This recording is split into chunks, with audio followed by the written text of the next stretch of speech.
Hello, welcome to Organize Without Fuss, and today's video is very special. This is the kind of video you want to save as a guide to help you out, because I'm gonna give you 38 tips to organize your home in 7 days, in just 1 week. So watch the video until the end and go for it. First, gather up all the items that don't belong in the room you're in. For example, books that are lying around, clothes, shoes, papers. You'll put everything in a basket, and then at the end of the day or whenever you have a moment, you return them to their proper places. Invite your family to help you out. Throw away all that paperwork that's scattered around your house. Paperwork, guys, is just crazy how it piles up: letters, mail, and so on. So whenever possible, sort through it. You can put things in folders and subfolders. There's already a video here teaching you how to organize all that paperwork. Go ahead and organize the entrance to your home as well. Hooks are great for hanging keys, and you can put a small tray in a corner to organize mail or that little mess we always end up leaving at the entrance. If you have a bit of space, you can even add a small cart to store the shoes you wear inside the house, clean shoes, and masks. I'm passionate about photos, especially printed ones. So how about organizing all those photos? You can display these photos in little corners around your home. Here, for example, in my house, I like to place photo books as part of the decor, on the coffee table, in a cozy corner, or even use picture frames. And one idea that I really like is this wall you see here, which is a wall I created with a composition of colorful and black and white photos from special moments. So you can organize these photos and display them with charm. If your child loves video games and the cities and games are scattered everywhere, my tip is to store them in folders. They can be plastic folders, or there are cases that organize all these cities. You can categorize them, making it much easier for your child to find what they want and without all that mess. You know those cups and glasses that didn't fit in your kitchen cabinet? My suggestion is that you store them in other places. It could be a glass cabinet, a sideboard, a buffet, or you could even create a mini bar on an organizer cart. Then you can display those prettier glasses, maybe add a little drink, or just use it as decoration. I love this idea. Oh, but I don't have a cart, a tray. Trays are also great for displaying glasses and making the space look nicer. Arrange the pictures on the wall. The center of the picture should be 1.5 meters from the floor. Pictures above furniture should be arranged symmetrically from the center of the piece. Place them 25 centimeters above the back of the sofa and 20 centimeters above the sideboard. Before drilling holes in the walls, test to see if you like the new arrangement of the pictures. To do this, cut craft paper sheets to the size of the picture, stick them in the desired spots, step back, and see if everything looks the way you like. Learn new habits. If you have that habit of eating in the living room or having some tea or a beer there, put things away or take them to the sink right away. Don't let the mess pile up. So if you take something out, put it back. If you pick something up, return it to its proper place.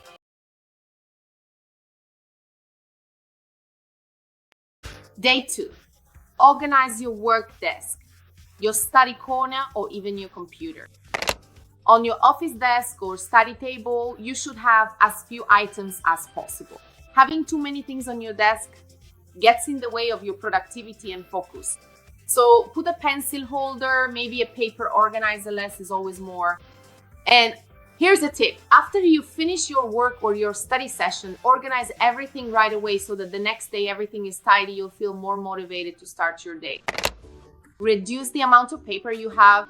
If you receive any paper, check right away if you need to keep it or not. So immediately file it away in folders or subfolders, as I mentioned earlier. This will help you keep your organization under control. After all, paperwork takes up a lot of space, wastes your time, and leaves the whole house messy. Only keep the documents and papers that you really need. There's also already a video here on the channel about organizing documents. Documents have an expiration date, so it's important for you to know exactly how long you should keep a particular document, but only keep the documents you're actually going to use. A simple and straightforward tip for organizing your paperwork is to assign a different category to each document. So you can create a folder, for example, personal documents, and within that folder, you can create subfolders. It could be certificates, it could be personal documents, all of that within this category. This way, it becomes very easy for everyone to quickly find what they need. You can put them in a filing cabinet, use an accordion folder, and separate each section for each category. So these are simple ideas that not only help you stay organized, but make it easy for everyone in the house to access all your documents conveniently.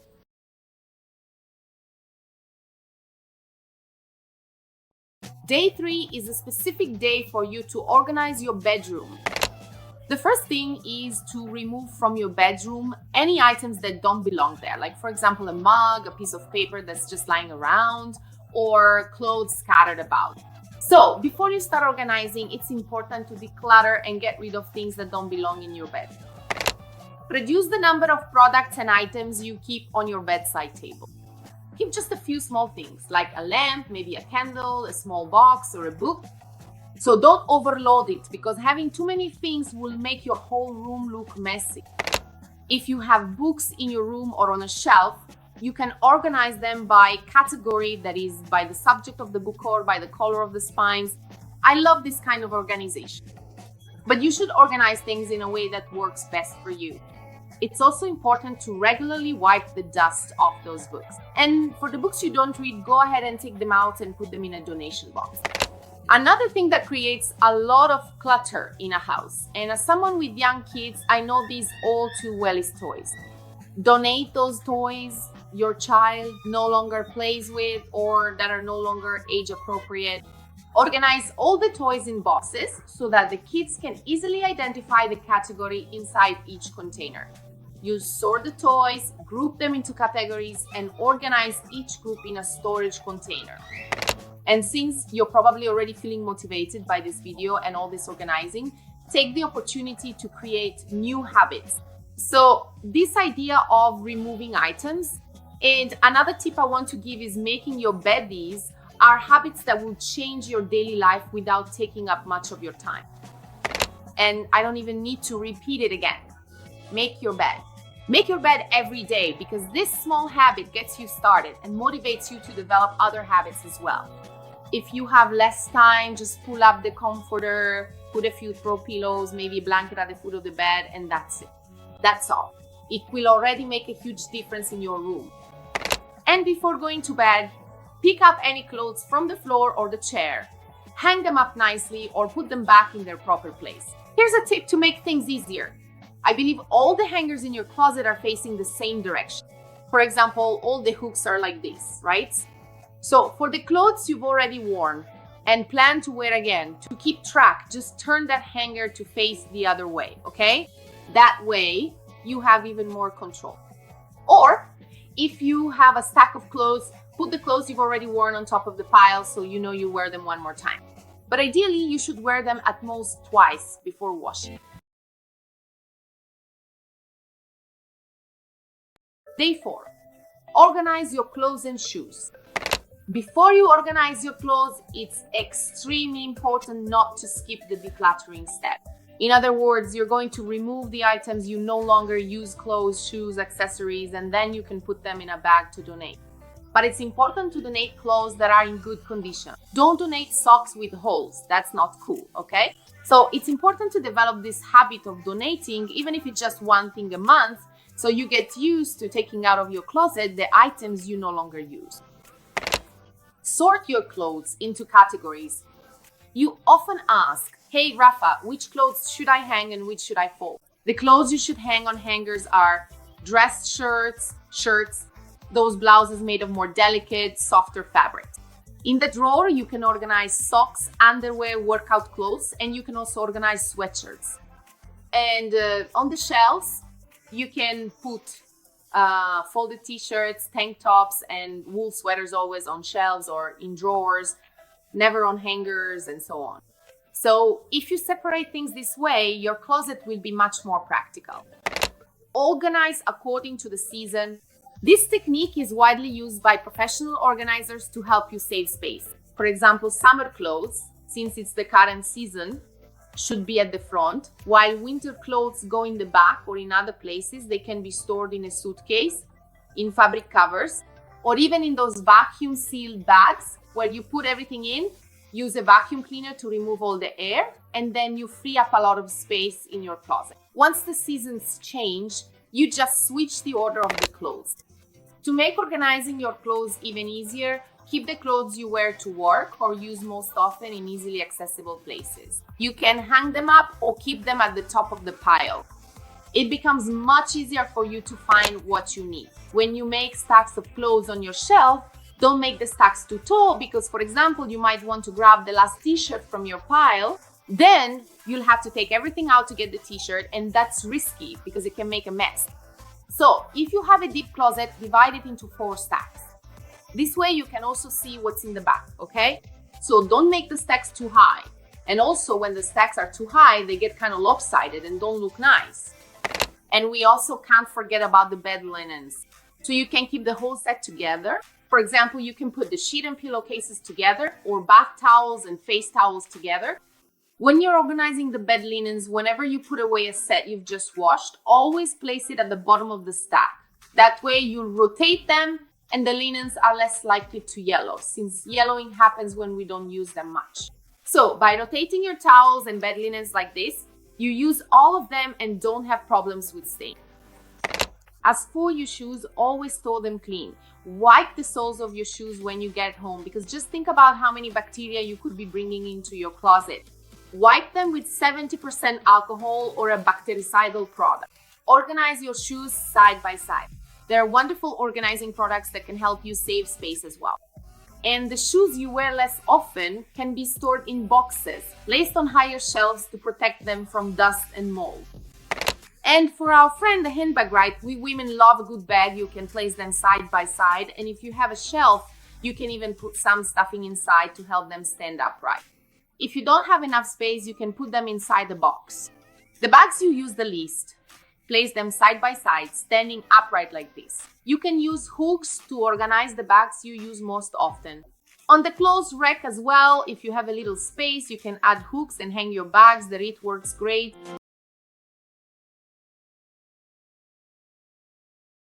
Day 5, the kitchen.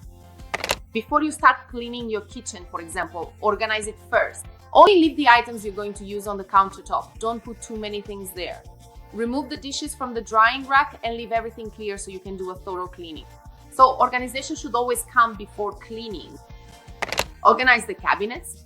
Keep the dishes you use most often within easy reach and place the ones you use less often in the back. Don't make very tall stacks of dishes because they might break when you go to grab them.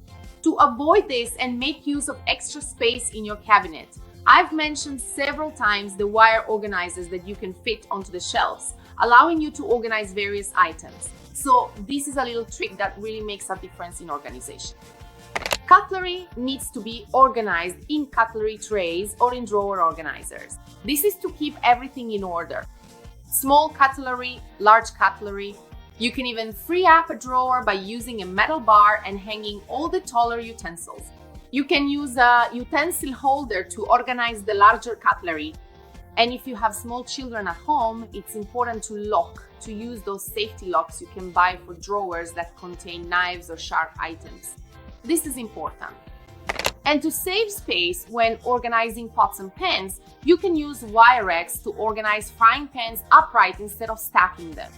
As for the pots, organize them by nesting one inside the other, from largest to smallest, so you can save much more space. Place the lids to the side in a lid holder.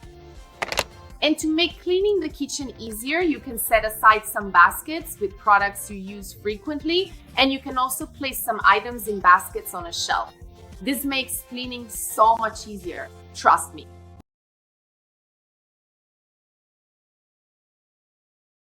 Day 6, bathroom.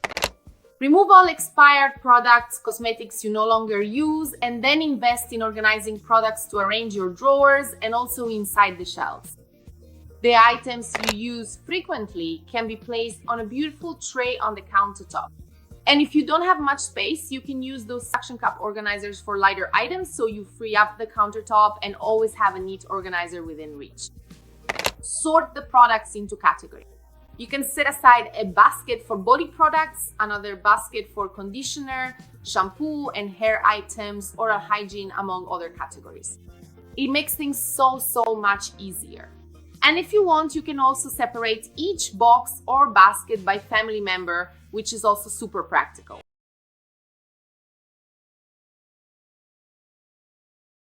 To wrap up your weekly organization, we still have the laundry area left. In the laundry area, also divide the products into categories. This will make things much easier. I like to organize products in stock, those items that come from the supermarket and are still sealed, and the products you use, meaning the ones that are currently in use. Then you can set aside another box for laundry products. You can also create a little spot to organize utensils, brushes, and other items. Hooks are the best option for making use of space in your laundry area. So use hooks to hang brooms, squeegees, and small hooks behind the door to hang utensils. You can also use a shoe organizer behind the door to store cleaning products. So hooks and other wire organizers are also great for maximizing space in your laundry area. And if you run out of space on a shelf, for example, or in a cabinet, you can use organizer carts since they're compact, and you can store products and utensils inside the cart. You can even leave it tucked away in the corner next to the washing machine. That's it. Well, these are the top tips to get your house in order in no time. So you can organize all of this into a schedule. This will really help keep your house organized all year long. So this is really a guide video for you to save to your favorite. Leave a comment with your space or your little tip. Let's help each other out in the comments too. And I'll see you in the next video. Don't forget to subscribe to the channel, share this video with your friends, and of course, like the video. A big kiss and go ahead and get organizing.